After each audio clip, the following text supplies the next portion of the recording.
नमस्कार प्यारे बच्चों, मैं डॉक्टर प्रेशी गुप्ता कक्षा 11 की रसायन विज्ञान की कक्षा में आप सभी का स्वागत करती हूँ।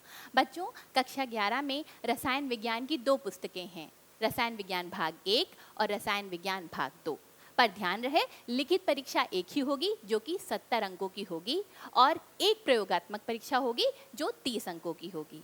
बच्चों, आज हम रसायन विज्ञान भाग 2 के अध्याय 8 अपचय उपचय अभिक्रियाएं नामक पाठ का अध्ययन करेंगे। अपचय उपचय अभिक्रियाओं को हम रिडॉक्स अभिक्रियाएं भी कहते हैं और आज का यह व्याख्यान इस अध्याय का पहला व्याख्यान है। बच्चों, रिडॉक्स अभिक्रियाओं के बारे में आपने कुछ बेसिक इंट्रोडक्शन कक्षा 10 में भी पढ़ा था और मैं आशा करती हूँ कि वहाँ आपने जितना पढ़ा था आपको समझ में आया होगा। तो चलिए शुरू करते हैं आज का व्याख्यान। पर आज का व्याख्यान शुरू करने से पहले मैं आपसे कुछ प्रश्न पूछना चाहूँगी। तो बच्चों, आपने कभी ये नोटिस किया कि जब हम सेब को काट कर खुला छोड़ देते हैं तो जो उसकी बाहरी सतह है वो इस तरह से रेडिश ब्राउन हो जाती है? ऐसा क्यों होता है? ठीक है, अगर आपके घर में लोहे का पैन, कढ़ाई या तवा होगा तो आपने ज़रूर ये देखा होगा कि उसको धुल कर रख देते हैं और अगले दिन अगर यूज़ करने के निकालते हैं तो क्या होता है, उस पर ब्राउन कलर की इस तरह से जंग लग जाती है।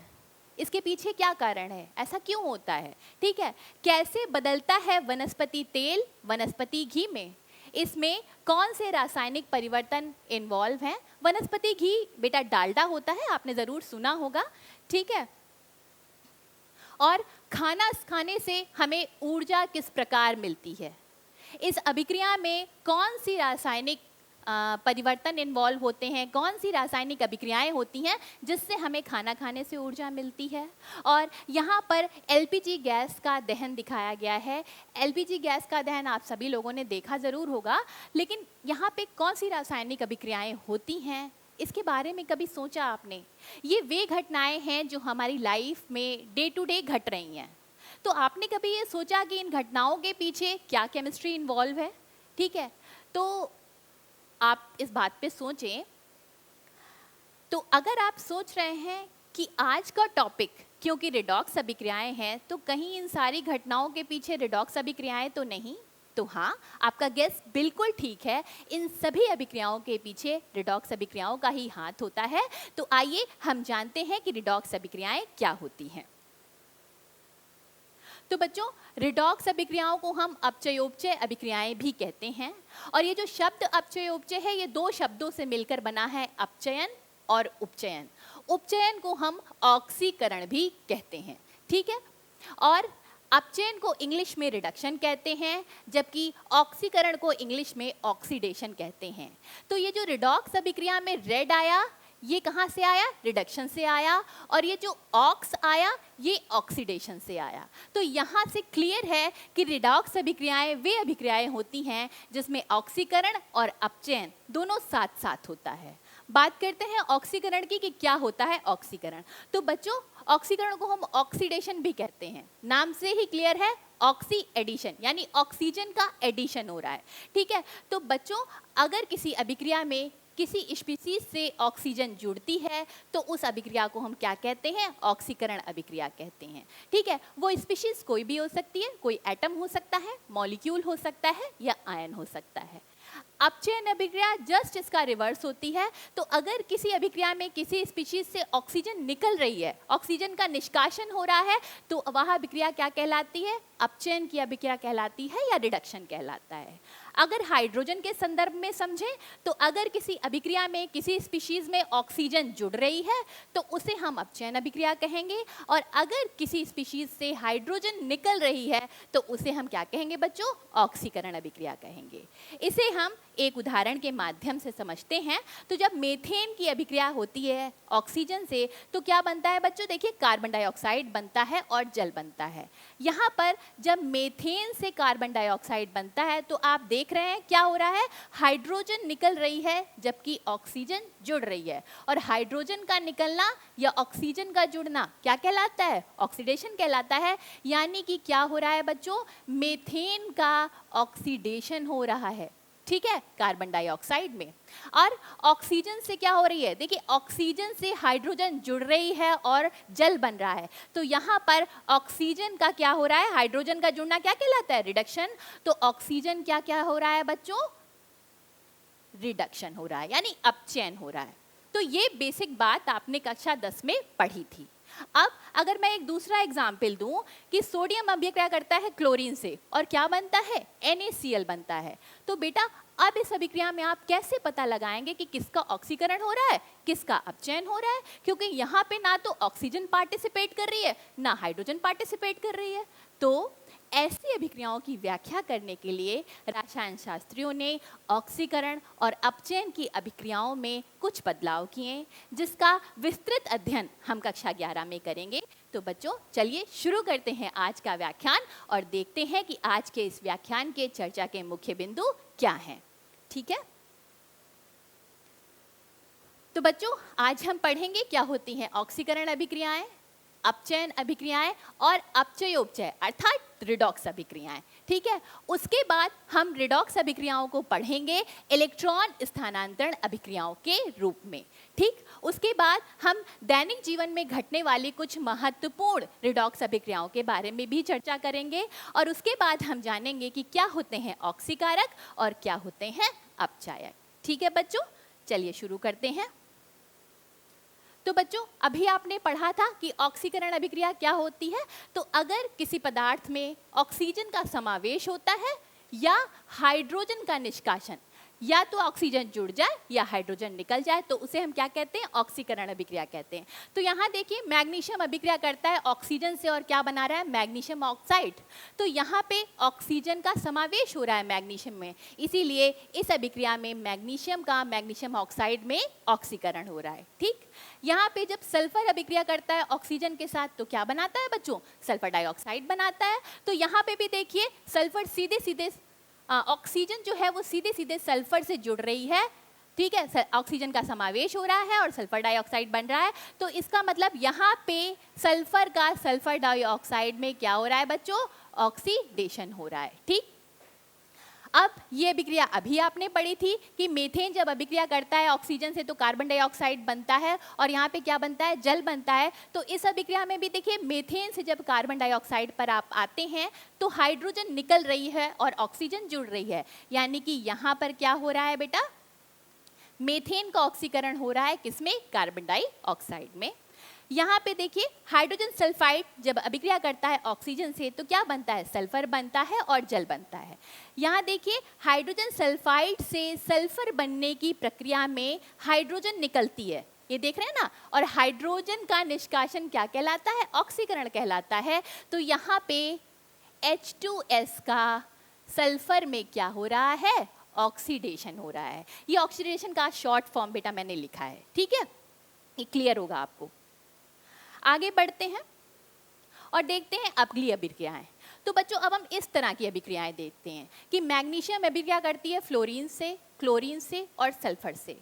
अब यहाँ हम कैसे बताएंगे कि मैग्नीशियम का ऑक्सीकरण हो रहा है या क्या हो रहा है। ठीक, तो बच्चों इस तरह की अभिक्रियाओं की व्याख्या करने के लिए रसायन शास्त्रियों ने ऑक्सीकरण अभिक्रियाओं की एक नई परिभाषा दी और वो परिभाषा ये थी कि यदि किसी पदार्थ में ऑक्सीजन या किसी ऋण विद्युतीय तत्व का समावेश होता है और हाइड्रोजन या धन विद्युतीय तत्व का निष्कासन होता है तो उसे हम क्या कहते हैं, ऑक्सीकरण कहते हैं। ठीक है, तो यहाँ पर देखिए मैग्नीशियम एक प्रबल धन विद्युतीय धातु है। ठीक है, और क्या होते हैं, फ्लोरीन, क्लोरीन और सल्फर ये सब कैसे तत्व हैं, ऋण विद्युतीय तत्व हैं मैग्नीशियम की अपेक्षा। ठीक है, तो क्योंकि इन सभी अभिक्रियाओं में मैग्नीशियम से मैग्नीशियम फ्लोराइड बनने में, मैग्नीशियम से मैग्नीशियम क्लोराइड बनने में और मैग्नीशियम की सल्फर से अभिक्रिया होकर मैग्नीशियम सल्फाइड बनने में मैग्नीशियम में ऋण विद्युतीय तत्व का क्या हो रहा है, समावेश हो रहा है।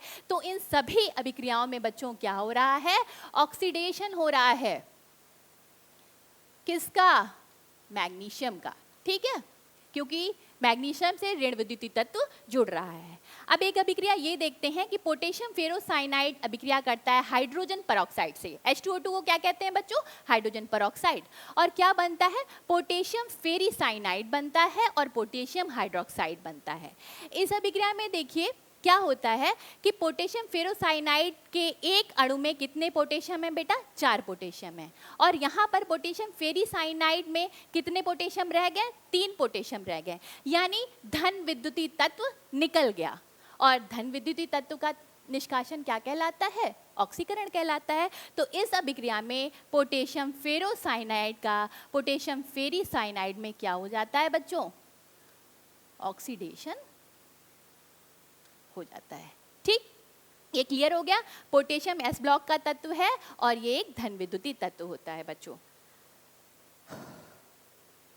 आगे बढ़ते हैं और पढ़ते हैं अपचयन अभिक्रियाएं क्या होती हैं। तो बच्चों अपचयन अभिक्रियाएं जस्ट ऑक्सीकरण अभिक्रिया के विपरीत होती हैं। तो देखिए अगर किसी पदार्थ में हाइड्रोजन या कोई धन विद्युतीय तत्व का समावेश होता है या ऑक्सीजन या ऋण विद्युतीय तत्व का निष्कासन होता है तो उसे हम अपचयन कहते हैं। ठीक है, तो यहाँ पर जब हम मर्क्यूरिक ऑक्साइड को गर्म करते हैं तो देखिए हमें क्या प्राप्त होता है? मरकरी प्राप्त होती है, ऑक्सीजन निकल जाती है। तो ऑक्सीजन का निष्कासन क्या कहलाएगा? अपचयन कहलाएगा। तो यहाँ मर्क्यूरिक ऑक्साइड का मरकरी में क्या हो रहा है बच्चों? रिडक्शन, यानी अपचयन।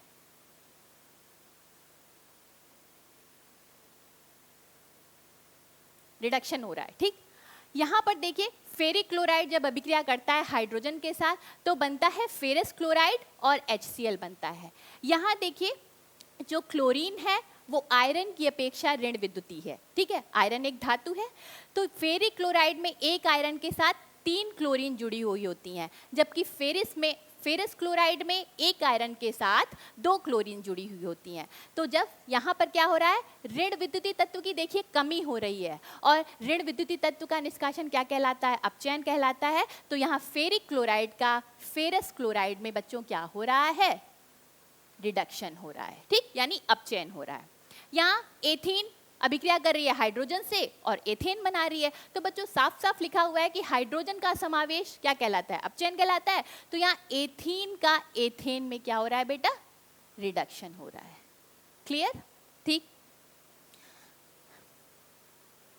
अब बात करते हैं रिडॉक्स अभिक्रियाओं की। क्या होती हैं रिडॉक्स अभिक्रियाएं? तो देखिए वे अभिक्रियाएं जिनमें ऑक्सीकरण और अपचयन अभिक्रियाएं साथ साथ होती हैं वो अभिक्रियाएं क्या कहलाती हैं? रिडॉक्स अभिक्रियाएं कहलाती हैं। ठीक है, तो यहाँ देखिए फेरिक ऑक्साइड अभिक्रिया करता है एल्युमिनियम से और क्या बनाता है? आयरन बनता है और एल्युमिनियम ऑक्साइड बनता है। तो यहाँ देखिए फेरिक ऑक्साइड से जब हम आयरन के पास जाते हैं तो ऑक्सीजन निकल रही है और ऑक्सीजन का निष्कासन क्या कहलाता है? रिडक्शन, यानी अपचयन हो रहा है फेरिक ऑक्साइड का आयरन में। जबकि एल्युमिनियम से एल्युमिनियम ऑक्साइड बनने की प्रक्रिया में ऑक्सीजन जुड़ रही है तो एल्युमिनियम का क्या हो रहा है? ऑक्सीडेशन हो रहा है। ठीक, तो क्योंकि यहाँ रिडक्शन और ऑक्सीडेशन प्रोसेस दोनों साथ साथ हो रही हैं इसीलिए यह अभिक्रिया एक रिडॉक्स अभिक्रिया है। ठीक, इस अभिक्रिया में देखते हैं H2S अभिक्रिया करता है क्लोरीन से, हाइड्रोजन सल्फाइड अभिक्रिया कर रहा है क्लोरीन से और बनता है HCl और सल्फर। तो देखिए यहाँ पर हाइड्रोजन सल्फाइड से सल्फर बनने की प्रक्रिया में हाइड्रोजन निकल जाती है और हाइड्रोजन का निकलना क्या कहलाता है बच्चों? ऑक्सीडेशन।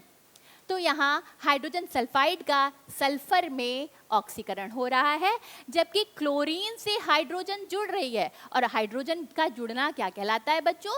अपचयन, यानी रिडक्शन।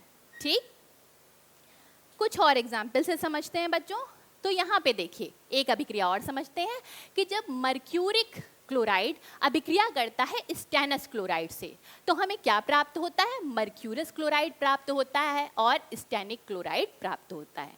यहाँ पे देखिए मर्क्यूरिक क्लोराइड में एक मरकरी के साथ 2 क्लोरीन जुड़े हुए हैं। मरकरी एक धातु है, आपको पता होगा बेटा मरकरी एक ऐसी धातु है जो लिक्विड अवस्था में होती है। ठीक है, तो क्लोरीन इसके रिस्पेक्ट में मरकरी के रिस्पेक्ट में कैसा है? ऋण विद्युतीय है।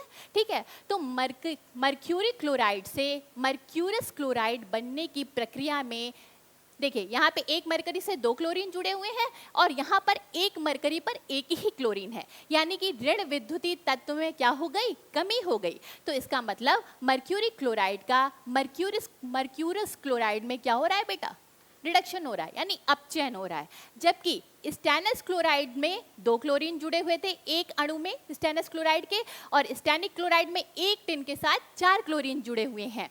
तो यहाँ पर देखिए क्या हो रहा है, ऋण विद्युतीय तत्व की वृद्धि हो रही है। इसका मतलब स्टेनस क्लोराइड का स्टेनिक क्लोराइड में ऑक्सीकरण हो रहा है। अब एक और अभिक्रिया समझते हैं। सोडियम अभिक्रिया करता है हाइड्रोजन के साथ और बनता है सोडियम हाइड्राइड। तो बच्चों आपने तो अभी पढ़ा था कि अगर किसी तत्व में हाइड्रोजन जुड़ता है तो उसका रिडक्शन हो जाता है। तो आप यहाँ पे कह देंगे कि सोडियम का रिडक्शन हो रहा है सोडियम हाइड्राइड में। लेकिन यहाँ पे रुकने और विचार करने की आवश्यकता है। बच्चों हमने रिडक्शन ये पढ़ा कि रिडक्शन क्या होता है, अगर किसी तत्व में हाइड्रोजन या धन विद्युतीय तत्व जुड़े और ऑक्सीजन या ऋण विद्युतीय तत्व निकल जाए तो उसे हम क्या कहते हैं, अपचयन कहते हैं। यहाँ पर जो सोडियम है ये प्रबल धन विद्युतीय धातु है, ठीक, और जो हाइड्रोजन है उसकी विद्युत ऋणात्मकता यानी इलेक्ट्रॉन को खींचने की ताकत सोडियम से ज़्यादा होती है। तो हाइड्रोजन जो है वो सोडियम की अपेक्षा ऋण विद्युतीय तत्व है।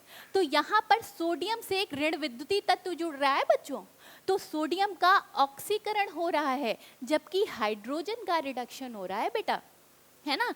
तो यहाँ पर ध्यान देंगे कि सोडियम का सोडियम हाइड्राइड में क्या हो रहा है, ऑक्सीडेशन हो रहा है, क्योंकि हाइड्रोजन सोडियम की अपेक्षा ऋण विद्युतीय है, जबकि हाइड्रोजन का सोडियम हाइड्राइड में क्या हो रहा है बच्चों, रिडक्शन हो रहा है। ठीक, तो बच्चों अगर हम रिडक्शन की वो परिभाषा कि किसी भी तत्व में या किसी भी स्पीशीज में हाइड्रोजन का समावेश होता है तो उसे हम अपचयन कहते हैं, इस परिभाषा पर ब्लाइंडली फेथ कर लेते तो हमारा ये उत्तर क्या होता, गलत हो जाता। तो जब भी हम किसी रिडॉक्स अभिक्रियाओं की व्याख्या करेंगे हम इस बात का ध्यान रखेंगे कि कौन सी स्पीशीज धन विद्युतीय है और कौन सी स्पीशीज ऋण विद्युतीय है, अर्थात कौन इलेक्ट्रॉन त्याग रही है और कौन इलेक्ट्रॉन ग्रहण कर रही है। तो इसी के आधार पर रिडॉक्स अभिक्रियाओं की एक आधुनिक परिभाषा आई जो इलेक्ट्रॉनों के स्थानांतरण पर बेस्ड थी, यानी कि इलेक्ट्रॉन के स्थानांतरण पर आधारित थी और वो सर्वमान्य भी है। तो चलिए अब हम पढ़ते हैं रिडॉक्स अभिक्रियाएं इलेक्ट्रॉन स्थानांतरण अभिक्रियाओं के रूप में। तो बच्चों अब हम पढ़ने जा रहे हैं रिडॉक्स अभिक्रियाएं इलेक्ट्रॉन स्थानांतरण अभिक्रियाओं के रूप में। तो बच्चों किसी भी रिडॉक्स अभिक्रियाओं को 2 अर्ध अभिक्रियाओं में विभाजित किया जा सकता है, एक तो ऑक्सीकरण अर्ध अभिक्रिया और एक रिडक्शन अर्ध अभिक्रिया यानी कि अपचयन अर्ध अभिक्रिया। और इन दोनों अर्ध अभिक्रियाओं को अगर हम जोड़ देंगे तो हमें एक फुल रिडॉक्स अभिक्रिया प्राप्त हो जाती है। ठीक है, तो अब जानते हैं कि ऑक्सीकरण अर्ध अभिक्रिया क्या होती है। तो बच्चों वह अभिक्रिया जिसमें इलेक्ट्रॉन का निष्कासन होता है यानी इलेक्ट्रॉन लूज किए जाते हैं, ठीक है, उसको हम क्या कहते हैं, ऑक्सीकरण अर्ध अभिक्रिया कहते हैं। और वह अभिक्रिया जिसमें इलेक्ट्रॉन ग्रहण किए जाते हैं, ठीक है, यानी कि गेन ऑफ इलेक्ट्रॉन हो रहा होगा, तो उस अर्ध अभिक्रिया को हम क्या कहते हैं, अपचयन अभिक्रिया कहते हैं। तो यहाँ पर देखिए जब सोडियम अभिक्रिया करता है क्लोरीन के साथ तो देखिए सोडियम एस ब्लॉक का तत्व है और यह एक धातु है और प्रबल धन विद्युतीय है यानी इलेक्ट्रॉन डोनेटिंग नेचर होता है इसका। तो सोडियम के 2 एटम हैं, ये दोनों एक एक इलेक्ट्रॉन लूज करेंगे तो सोडियम 2Na पॉजिटिव आयन बनता है और 2 इलेक्ट्रॉन निकलते हैं। क्योंकि इस अभिक्रिया में इलेक्ट्रॉन निकल रहे हैं यानी कि सोडियम का ऑक्सीकरण हो गया है सोडियम आयन में, तो ये ऑक्सीकरण अर्ध अभिक्रिया होती है। और क्लोरीन ये जो 2 इलेक्ट्रॉन जो सोडियम ने निकाले ये ग्रहण कर लेती है और 2Cl- आयन बनाती है। और क्योंकि यहाँ पे इलेक्ट्रॉन ग्रहण किए जा रहे हैं तो इसे हम क्या कहते हैं, अपचयन अर्ध अभिक्रिया यानी रिडक्शन अर्ध अभिक्रिया कहते हैं। और इन दोनों अभिक्रियाओं को जोड़ देंगे तो देखिए यहाँ ये इलेक्ट्रॉन इस साइड है, एरो के इधर है, ये एरो के इधर है, ये दोनों इलेक्ट्रॉन कट जाएंगे तो देखिए क्या बनेगा, 2Na + Cl2 तो बनता है 2Na + Cl- या 2NaCl। ठीक है बच्चों, तो बच्चों इसका एक निमोनिक भी है, लॉयन को क्या कहते हैं, लियो, ठीक है, LEO लियो सेज, लॉयन कैसे बोलता है, गर, ठीक है, तो लियो सेज गर, आप इसको ऐसे याद करेंगे, L for loss of electron, loss of electron is known as oxidation, ठीक। और गर का फुल फॉर्म क्या होगा, यानी G for gain of electron और R फॉर रिडक्शन, यानी gain of electron is known as reduction, loss of electron is known as oxidation and gain of electron is known as reduction. तो ये mnemonic है लियो says गर, ये आप अच्छी तरह से याद कर लेंगे तो इससे आपको दिक्कत नहीं होगी। आगे बढ़ते हैं और एक और अभिक्रिया देखते हैं। सोडियम अभिक्रिया कर रहा है हाइड्रोजन के साथ और बन रहा है सोडियम हाइड्राइड, ठीक है। तो देखिए यहाँ पे हमें पता है कि सोडियम का नेचर इलेक्ट्रॉन डोनेटिंग है, तो सोडियम के 2 एटम हैं और हर एटम 1 इलेक्ट्रॉन लूज करेगा तो 2Na पॉजिटिव आयन बनेगा और दोनों एटम 1-1 इलेक्ट्रॉन लूज करेंगे, यानी टोटल 2 इलेक्ट्रॉन लूज होंगे। और क्योंकि इस अभिक्रिया में इलेक्ट्रॉन लूज किए जा रहे हैं तो ये ऑक्सीकरण अभिक्रिया है, ठीक। और हाइड्रोजन क्या करेगा, सोडियम की अपेक्षा ये ऋण विद्युतीय है तो ये दोनों इलेक्ट्रॉन हाइड्रोजन गेन करके 2H माइनस आयन बनाएगा, ठीक है। इन दोनों अभिक्रियाओं को हम जोड़ देंगे, ये इलेक्ट्रॉन कट जाएगा तो देखिए क्या बनेगा, 2Na प्लस H2 क्या बनता है, 2Na पॉजिटिव H माइनस या 2NaH। ये एक रिडॉक्स अभिक्रिया है जिसमें सोडियम का ऑक्सीकरण हो रहा है और हाइड्रोजन का रिडक्शन हो रहा है। क्लियर बेटा? आगे बात करते हैं, अब बात करते हैं हम दैनिक जीवन में घटने वाली कुछ महत्वपूर्ण रिडॉक्स अभिक्रियाओं की बच्चों। तो बच्चों कंबशन, ठीक है, कोई भी आग जल रही है, चाहे हम लकड़ी जलाएं या एलपीजी गैस जलाएं, एलपीजी गैस भी प्रोपेन और ब्यूटेन का मिक्सचर होता है। तो देखिए ये जो कंबशन है ये भी रिडॉक्स अभिक्रिया ही है। यहाँ पे जो हाइड्रोकार्बन है, चाहे एलपीजी गैस जले या लकड़ी जलती है, तो देखिए हाइड्रोकार्बन ऑक्सीजन से अभिक्रिया करता है तो हाइड्रोकार्बन का ऑक्सीकरण होता है कार्बन डाइऑक्साइड में और जल बनता है और हीट एनर्जी निकलती है और इसी हीट एनर्जी से हम खाना बनाते हैं बच्चों, ठीक है। और जबकि ऑक्सीजन का क्या हो रहा है, रिडक्शन हो रहा है, ठीक। अगर हम रिडॉक्स अभिक्रियाओं की बात कर रहे हैं और हम स्पेस शटल के प्रोपल्शन की बात ना करें तो रिडॉक्स अभिक्रियाओं की चर्चा ही अधूरी है बच्चों। तो यहाँ आप देख रहे हैं कि एक स्पेस शटल है वो प्रोपेल हो रहा है और स्पेस शटल में एल्युमिनियम और अमोनियम परक्लोरेट एक फ्यूल के रूप में यूज किया जाता है बच्चों। तो यहाँ पर देखिए क्या होता है, एल्युमिनियम का ऑक्सीकरण होता है एल्युमिनियम ऑक्साइड के रूप में और देखिए HCl बनता है, नाइट्रोजन गैस बनती है और जलवाष्प बनती है, ठीक है। और जबकि क्लोरीन का अपचयन हो रहा है तो ये जो गैसेस बन रही हैं, हाइड्रोजन क्लोराइड गैस, नाइट्रोजन और जलवाष्प, यही गैस जो होती हैं ये स्पेस शटल को क्या करती हैं, प्रोपेल करती हैं, ऊपर की ओर धक्का लगाती हैं। और ये जो वाइट धुआं है ना बेटा, ये इसी एल्यूमिना और HCl के बनने के कारण ही होता है, ठीक है बेटा। आगे बात करते हैं, तो रिडॉक्स अभिक्रियाओं का बहुत महत्वपूर्ण उपयोग है बच्चों धातुओं के निष्कर्षण में। तो देखिए यहाँ पर फेरिक ऑक्साइड है, ये अभिक्रिया करता है कार्बन मोनोऑक्साइड के साथ। तो देखिए फेरिक ऑक्साइड से क्या बन रहा है, आयरन बनना है और यहाँ पे क्या हो रहा है, ऑक्सीजन में कमी हो रही है, ऑक्सीजन का निष्कासन हो रहा है, तो यानी फेरिक ऑक्साइड का आयरन में क्या हो रहा है बच्चों, रिडक्शन हो रहा है। जबकि कार्बन मोनोऑक्साइड से ऑक्सीजन जुड़ रही है, यानी कि कार्बन मोनोऑक्साइड का यहाँ पे क्या हो रहा है, ऑक्सीडेशन हो रहा है। तो ये भी एक रिडॉक्स अभिक्रिया है। रिडॉक्स अभिक्रियाओं का प्रयोग होता है अयस्क से धातुओं के निष्कर्षण में। इसके बारे में आप कक्षा 12 में विस्तार पूर्वक पढ़ेंगे। आप पूरा एक चैप्टर है धातुओं के निष्कर्षण के सिद्धांत और प्रक्रम, वहाँ रिडॉक्स अभिक्रियाओं का आप उपयोग देखेंगे कि किस प्रकार से धातुओं को निष्कर्षण किया जाता है। अब बात करते हैं यहाँ पे क्या हो रहा है, देखिए फोटोक्रोमेटिक कांच, इन्होंने फोटोक्रोमेटिक कांच का चश्मा लगाया हुआ है। तो देखिए जब ये घर पे होते हैं तो ये ग्लास कैसा होता है, ट्रांसपेरेंट होता है, लेकिन जैसे ही ये सूर्य के प्रकाश की उपस्थिति में जाते हैं तो इनका जो चश्मा है वो सन ग्लासेस में कन्वर्ट हो जाता है। ऐसा क्यों होता है, तो फोटोक्रोमेटिक कांच में क्या होता है बच्चों, CuCl और AgCl की कुछ मात्रा मिली होती है, ठीक है। तो प्रकाश की उपस्थिति में क्या होता है, ये जो Cu पॉजिटिव आयन होते हैं, क्यूप्रस आयन होते हैं, ये अपना एक इलेक्ट्रॉन और त्याग देते हैं, यानी कि इनका क्या हो गया, ऑक्सीडेशन, क्योंकि इन्होंने इलेक्ट्रॉन त्यागा है, लॉस ऑफ इलेक्ट्रॉन हुआ है, ठीक है। तो क्यूप्रिक आयन बनाते हैं, जबकि सिल्वर आयन जो इन्होंने इलेक्ट्रॉन त्यागा है उसको ग्रहण करके सिल्वर मेटल बनाते हैं। तो इन्होंने इलेक्ट्रॉन ग्रहण किया सिल्वर आयन ने, Ag पॉजिटिव आयन ने, तो इनका क्या हो गया, रिडक्शन हो गया। और ये जो सिल्वर मेटल बनता है ये सनलाइट को क्या कर देता है, रिफ्लेक्ट कर देता है, इसी वजह से चश्मा काला दिखाई देता है। प्रकाश की अनुपस्थिति में देखिए क्या होता है, यही रिएक्शन रिवर्स हो जाती है।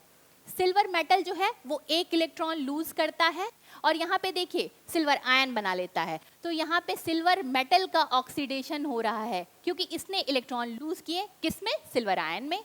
और ये जो क्यूप्रिक आयन है, Cu2 पॉजिटिव आयन है, ये इलेक्ट्रॉन ग्रहण करके क्या बनाते हैं, क्यूप्रस आयन बनाते हैं। तो इन्होंने इलेक्ट्रॉन ग्रहण किए, तो अब इनका क्या हो गया बच्चों, रिडक्शन यानी अपचयन हुआ। Cu2 पॉजिटिव आयन का रिडक्शन हुआ Cu पॉजिटिव आयन में। ठीक है, इसको मैं फिर से लिख देती हूँ, रिडक्शन हुआ। ठीक, ये बात क्लियर।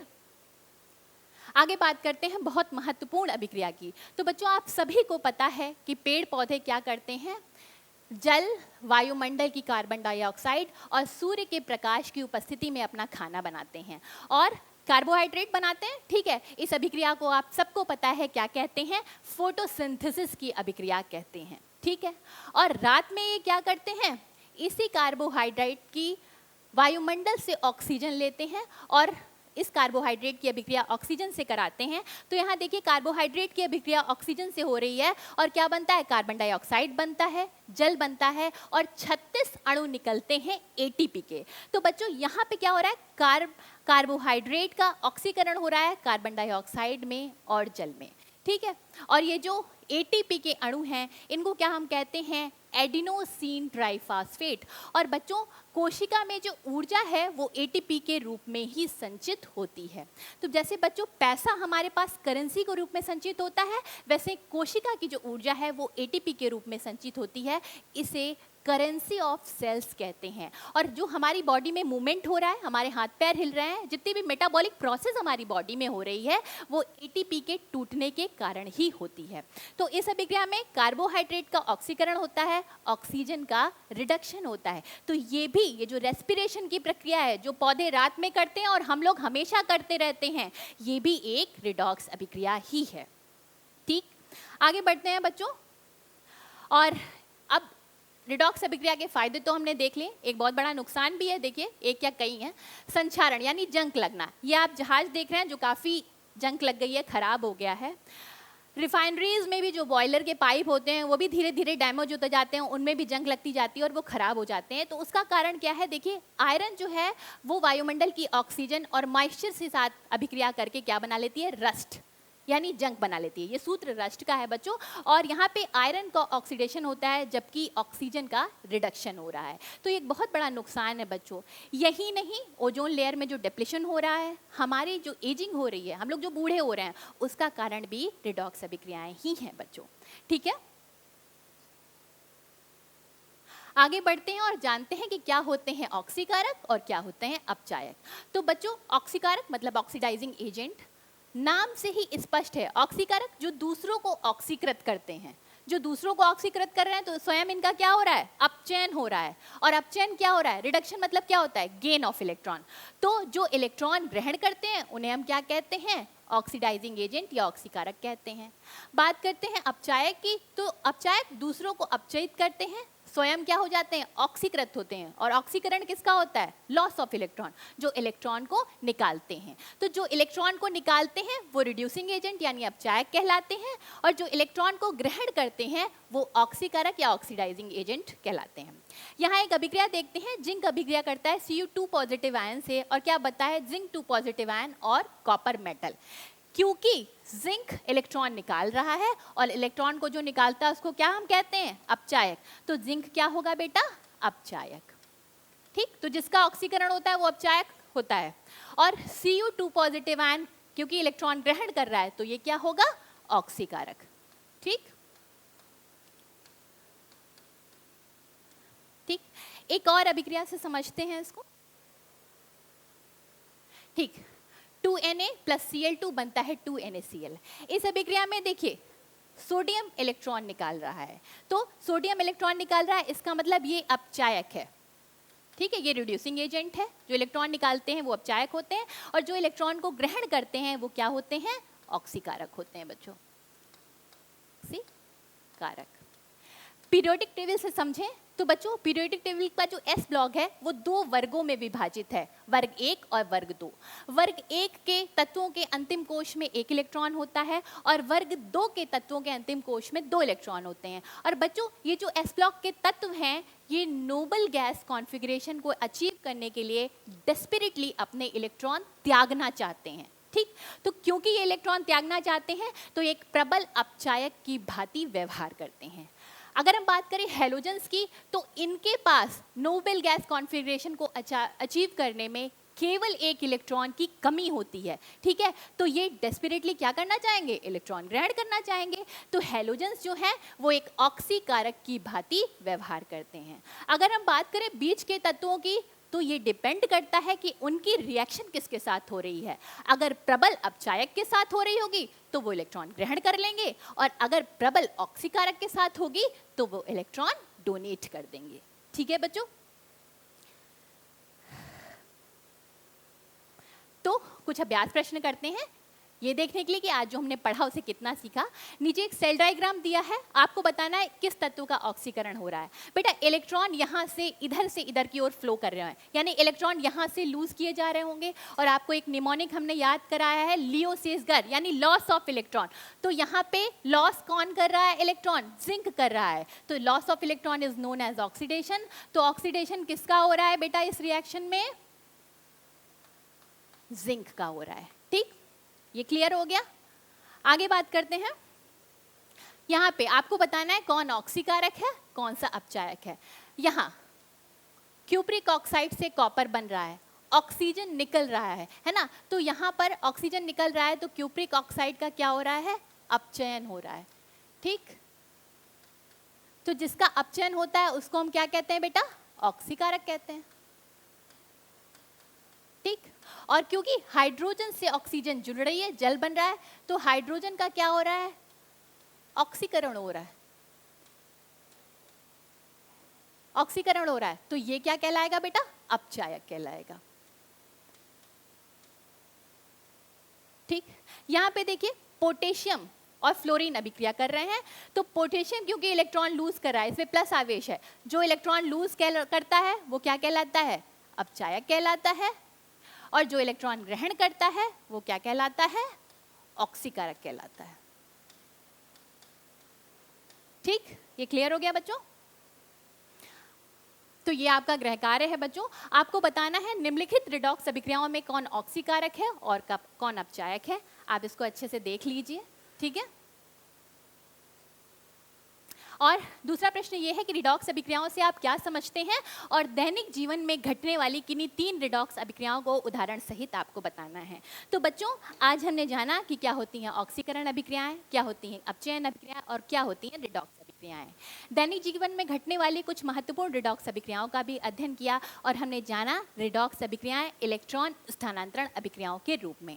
हमने ये भी जाना कि क्या होते हैं ऑक्सीकारक और क्या होते हैं अपचायक। इसके अगले वाले व्याख्यान में हम ऑक्सीकरण संख्या का अध्ययन करेंगे। तो मेरा आपसे अनुरोध है, जो आपकी पुस्तक है रसायन विज्ञान भाग 2 की, उससे आप थोड़ा सा स्वाध्याय करें जिससे अगला व्याख्यान आपको भली भांति समझ में आए। मैं आशा करती हूँ आज का व्याख्यान आपको समझ में आया होगा। धन्यवाद।